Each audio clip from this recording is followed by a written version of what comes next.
அழகில் சோதியன் அம்பலத்தில் ஆடுவான் மலர் சிலம்படி வாழ்த்தி வணங்குவான். ஆடி அமாவாசை தின நல்வாழ்த்துக்கள். மூத்தோர்கள் முன்னோர்கள் நம்மை வளர்த்தெடுத்த தாய் தந்தையர்கள் அவர்கள் சொர்க்கத்தில் இருக்கிறார்களா நரகத்தில் இருக்கிறார்களா என்று தெரிந்து கொள்ள ஆடி அமாவாசை வழிபாடு ரொம்ப முக்கியம். பூமியில் பிறந்திருக்கிற நாம் ஒவ்வொருவரும் ஏதோ ஒரு வகைகளில் கஷ்டப்பட்டுக்கிட்டு இருப்போம். அந்த கஷ்டம் தானாக வந்ததா பிறரால் தந்ததா இல்லை நம்ம இந்த பிறவியிலே கஷ்டத்தை தான் அனுபவிக்கணுமா இல்லை போன பிறவியிலே செய்த பாவ சாபங்களுக்கு தக்கபடி தான் இந்த பிறவி அமையுமா என்கிற கேள்வி எல்லாம் இருக்குது. அப்போ இந்த ஆடி அமாவாசை அப்படிங்கிறது நீர்த்தார் வழிபாடு. பொதுவாக நீர் வழிபாடு. ஒரு கையளவுக்கு எள்ளும் கொஞ்சம் அரிசியும் எடுத்து அது ஓடும் நீரிலே பிதர்களுக்காக விடலாம். நம்முடைய தாய் தந்தையர் உயிரோடு இருக்கும் பொழுது அவர்கள் நம்மை நன்றாக பார்த்து கொண்டார்கள். ஆனால் அவர்கள் இறப்பிற்கு பிறகு அவர்கள் சொர்க்கத்தில் இருக்கிறார்களா அல்லது நரகத்தில் இருக்கிறார்களா என்று நமக்கு தெரியாது. அவர்கள் ஒருவேளை நம் தாய் தந்தையர் இறந்த பிறகு, அப்பா இறப்புக்கு பிறகு எனக்கு கொஞ்சம் தொழில் நல்லா இருக்கு, இதெல்லாம் தொழில் சரி இருக்காது, இப்போ தொழில் நல்லா இருக்கு, நான் கொஞ்சம் முன்னேறிக்கிட்டு இருக்கேன், நான் ஒரு வீடு வாசல் கட்டி இப்போ கொஞ்சம் மகிழ்ச்சியாக வாழ்கிறேன் அப்படின்னா அப்பா சொர்க்கத்துக்கு போயிட்டாருன்னு அர்த்தம். இல்லை அப்பா இறந்ததுக்கப்புறம் இதை விட ரொம்ப கடுமையாக இருக்குது அப்படின்னா அதற்காக நம்ம முன்னோர்கள் எல்லாருமே ஆன்மீகத்தில் இறை வழிபாட்டில் இந்த அமாவாசை தினத்தை கொண்டு வந்தாங்க. ஒவ்வொருவருக்கும் ஒரு குடும்பம் இருக்கும். இந்த அமாவாசை வர்றதுக்கு முதல் 2 நாளைக்கு முன்னால் ஆண் பெண் உறவு சேரக்கூடாது. அவங்களுக்காக வீடு வாசல்லாம் கழுவி பெருக்கி எடுத்து சுத்தப்படுத்திட்டு அன்றைய தினம் காலையில் எழுந்துச்சு வாசலில் தண்ணி தெளிக்கணுமே ஒழிய கோலம் போடக்கூடாது. வாசலில் 2 விளக்கை ஏற்றி வரவேற்கணும். இறந்தவர்கள் படங்களை எடுத்து கீழே வைத்து படத்தை சுத்தமாக தொடச்சி அதுக்கு ஒரு தலவாழை இலை போட்டு அவர்களுக்கு பிடித்தமான உணவுகளை வைத்து வணங்கலாம். இப்போ எனக்கு ஐயரை வச்சு கும்பிட்ற பழக்கம் எங்கள் வம்சத்தில் இல்லை என்றால் திருவாசகத்தில் சிவபுராணம்னு இருக்குது, அதை பாடலாம். அதே போல் நீங்கள் முதலில் ஒரு பிதர்களை வணங்கி வழிபட்டு அவங்களுக்காக நீர் விழாவி சாமியெல்லாம் கும்பிட்டதுக்கப்புறம் காக்கைக்கு போய் உணவு வச்சதுக்கப்புறம் நீங்கள் பூஜை அறையில் விளக்க ஏற்றி வணங்கலாம். அமாவாசை அன்று முதலில் பித்திருக்கள் வழிபாடு, அதுக்கப்புறம் தான் கடவுள் வழிபாடு. நீங்கள் தொடர்ந்து செஞ்சு பாருங்கள். இந்த புடலங்காய் வாழைக்காய் இது எல்லாமே மேல் உலகத்தினுடைய மூலிகைகள். அன்றைக்கி அதை சமையலில் சேர்க்கணும். இப்போ தலைவாழை இலை போட்டு படையல் போட்டு ஒரு இலைக்கு பதிலாக 3 இலை போட்டு பழம் மாறணும். ஏன்னா நம்ம அப்பா மாத்திரம் வரப்போகிறதில்ல, நம்மளுடைய அப்பாவோட அப்பா அவங்களுடைய பாட்டன் எல்லாரையும் அவர் பூமிக்கு அழைச்சிட்டு வருவார். இறந்தவங்க பூமியில் உயிரோடு வாழ்கிறவங்களை பார்க்கக்கூடிய காலம்தான் இந்த அமாவாசை தினம். அதுலேயும் ரொம்ப விசேஷமாக எடுத்துக்கிட்டிங்க அப்படின்னா ஆடி அமாவாசை, புரட்டாசி மாதம் மகாலய பட்ச அமாவாசை, அதற்கப்புறம் தை அமாவாசை. இந்த 3 அமாவாசைகளும் மிக மிக விசேஷமானது. ஒரு மனிதனை சாதாரண நிலையிலிருந்து உயர்ந்த நிலைக்கு அழைச்சிட்டு போகிறதுக்கு இந்த வழிபாடு உண்டு. இப்போ பாருங்கள், கடவுள் இந்த பூமியெல்லாம் படைச்சு முடிச்சுட்டு தேவர்களை படைப்பதற்கு முன்னால் பித்திருக்களை தான் படைச்சிருக்கார். அப்போ இந்த பித்திருக்கள் வழிபாடு தான் முதலிலே செய்யணும். புத்தி என்ற நரகத்திலிருந்து நம்மை மீட்கக்கூடியவர்கள் புத்திரர்கள். ஒரு தாய்க்கு 10 பிள்ளை பிறக்கலாம், ஆனால் எல்லா பிள்ளையும் புத்திரர்களாக இருக்க முடியாது. யாராவது ஒருவன் மட்டும் தாய் மேலே அன்பு கொண்டு இறைவனிடத்தில் வேண்டிக் கொண்டு, இறைவா என்னுடைய தாய் தந்தையர்கள் நரகலோகத்தில் இருந்தால் அவர்கள் சிரமப்படுவதை கண்டு நான் சகிக்க மாட்டேன், அதனால் அந்த கஷ்டத்தை எல்லாம் எனக்கு கொடுத்துரு, என் தாய் தந்தையரை மோட்சத்துக்கு அனுப்பு அப்படின்னு கேட்டவர்கள்லாம் பூமியில் உண்டு. அகத்தியர் முதற்கண்டு கூட புத்திர சோகத்தினால் பித்ரு வழிபாட்டினால் தான் பூமிக்கு வந்தார்.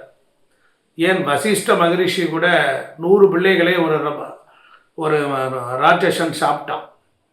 அவர் அடைந்த புத்திர சோகத்துக்கு அளவே இல்லை. விஸ்வாமித்திரரும் எடுத்துக்கிட்டிங்கனாலும் அப்படித்தான். அதனால் இந்த உலகத்தில் பிறந்த ரிஷிகளாக இருந்தாலும் மகான்களாக இருந்தாலும், ஏன் ராமருக்கு புத்திர சோகம் இல்லையா? கிருஷ்ண பரமாத்மாவுக்கு புத்திர சோகம் இல்லையா?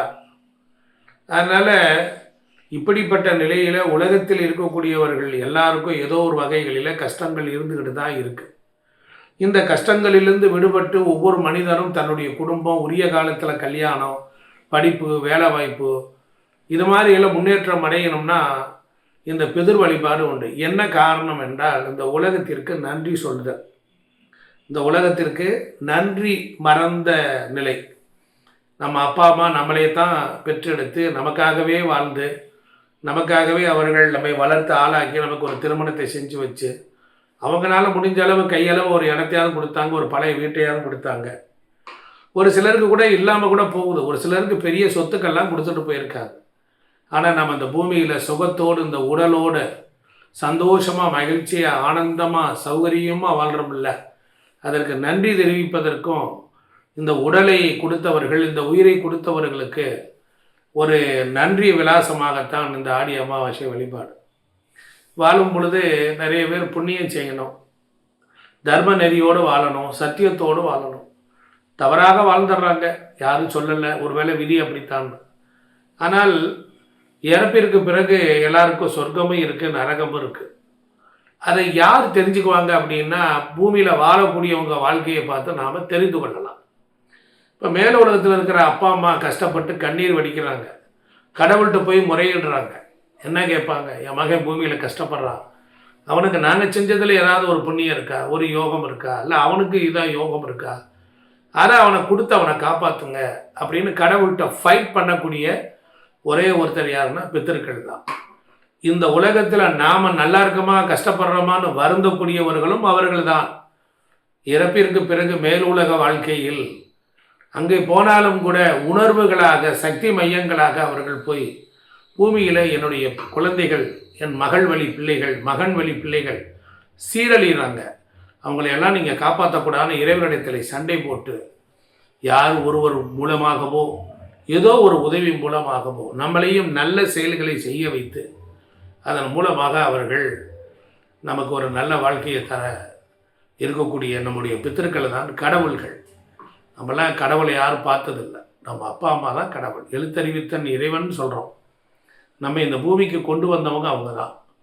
அவர்களை நாம் இருக்கும்போது எதுவும் செய்யலை, அவங்க இறப்பிற்கு பிறகாத நாம் எதையாவது உங்களுக்கு ஒரு நல்லது செய்யணும்னா அமாவாசை தினம் அன்று நீங்கள் உபவாசம் இருந்து பெரியவங்க சொல்கிறத கேட்டு நடந்து எதிர்வாதம் பேசாமல் எகத்தாளம் பண்ணாமல் அந்த ஒரு நாள் கட்டுப்பட்டு உட்பட்டு விரதம் இருந்து காக்கைக்கு உணவு வைத்து முன்னோர்கள் படங்களை மண்டியிட்டு நமஸ்காரம் பண்ணி அவங்களுக்கு ஒரு ரெஸ்பெக்ட் கொடுத்தீங்கன்னா இறைவன் பார்த்து தன்னுடைய படைப்பின் தன்மை வாழையடி வாழையாக வருது.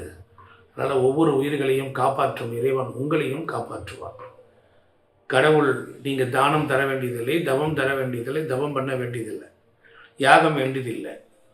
ஆனால் தாய் தந்தையரின் உருவப்படங்களை தெய்வங்களாக எண்ணி வணங்கி கண்ணீர் விட்டு வழிபட்டு அவர்களுக்கு ஒரு பிண்டம் வைத்து எள்ளும் நீர் சாதத்தில் எள்ளு, தயிர் சாதத்தில் எள்ளு கலந்து அவர் எத்தனை உருண்டை சாப்பிடுவார் அத்தனை உருண்டைகளை வைத்து நீர் விழாவை அப்பா நீங்கள் இதை ஏற்றுக்கொள்ளுங்கள் என்று கண்ணீர் மல்கி வேண்டினால் இறைவன் நம்மை பார்த்து கொண்டிருக்கிறார்.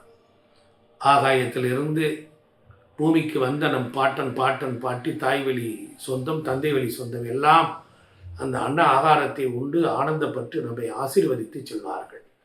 ஆடி அமாவாசை நீத்தார் வழிபாடு உங்கள் சந்ததி நன்றாக வளரும். குழந்தை பாக்கியம் இல்லாதவர்கள், திருமண தடை உள்ளவர்கள், வேலைக்கே அமையலை, வேலைக்கு போனால் பிரச்சனை, கணவன் மனைவிக்குள்ள பிரச்சனை, இந்த வழிபாடை குடும்பத்தோடு ஒற்றுமையாக செய்து வாருங்கள்.